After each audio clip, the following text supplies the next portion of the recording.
am not only a sociologist that specializes in social movements, I am also cousin to Jake Gardner, the man who shot and killed James Scurlock.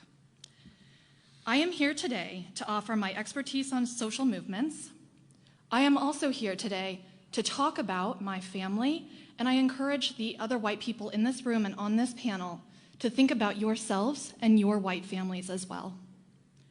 I also have a question for the white people on this panel. So first, my expertise.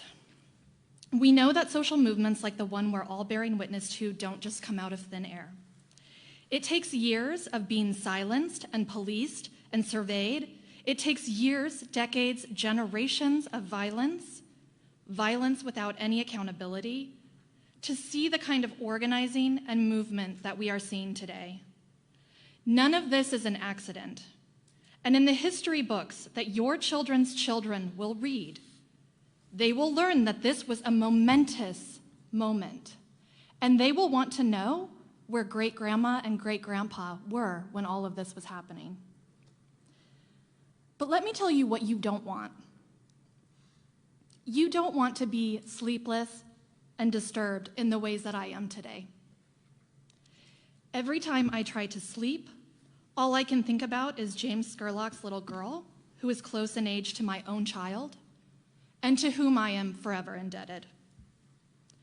I spend my entire waking life now knowing that my family did this, knowing that all the times my family members used the N-word, which was a lot, all of the times that my family made racist jokes, all of the times that my family ingrained violence into the minds and hearts and souls of their own babies, all of those things were leading up to the death of James.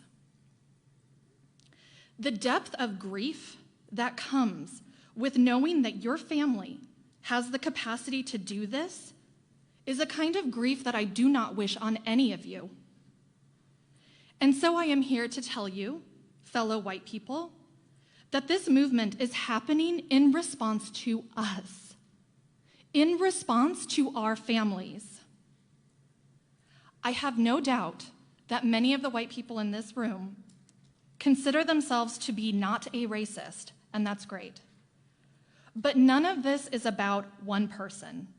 None of this is about whether you personally are racist or not. When we say that racism is systemic, this is what we mean.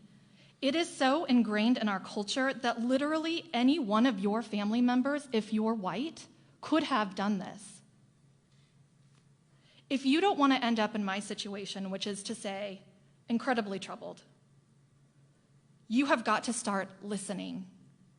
And not just to the voices of protesters, but to the things your own family says behind closed doors.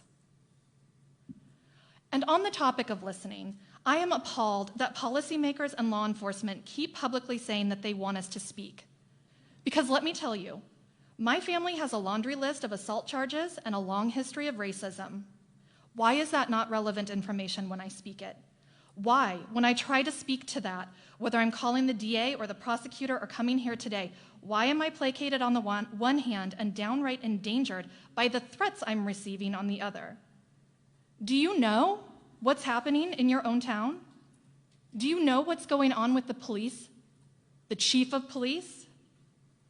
Do you know why a man with multiple assault charges who is unlawfully carrying a weapon and murdered a man wasn't even booked?